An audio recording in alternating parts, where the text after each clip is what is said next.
Good day everyone. Meron lang po akong mga katanungan sa mga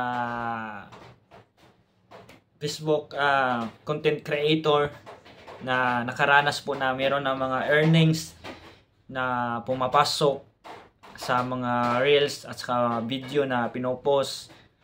Meron po akong kunting katanungan at sana po meron kayong kunting maitulong sa akin na kakasimula pa lang gumagawa ng mga content. Bago po ang lahat, pasalamatan ko po ang lahat po ng mga viewers sa video na aking ginagawa at sa mga nagre-react po at nagko-comments. Maraming salamat po sa inyong suporta at salamat pa rin po sa mga taong nag-view, hindi nagko-comments, hindi nagre-react.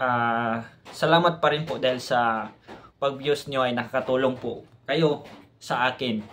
So ang katanungan ko po kasi nagkaroon ako ng question kasi yung mga videos na ina-upload ko at saka yung mga reels ay wala pong, kahit monetize na po ako at na-open na po yung star,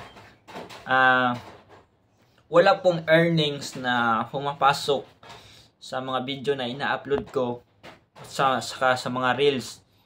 Wala pong pumapasok. Kaya sa mga naka-experience na po, sa mga content creator na meron na experience o nagkaroon ng mga earnings, ini tips po na inyong i-suggest o maibigay sa akin kung ano po ang aking gagawin para meron ng mga earnings na papasok sa mga ina-upload ko.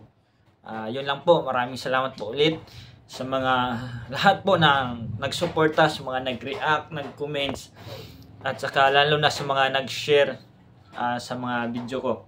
Maraming salamat po. God bless.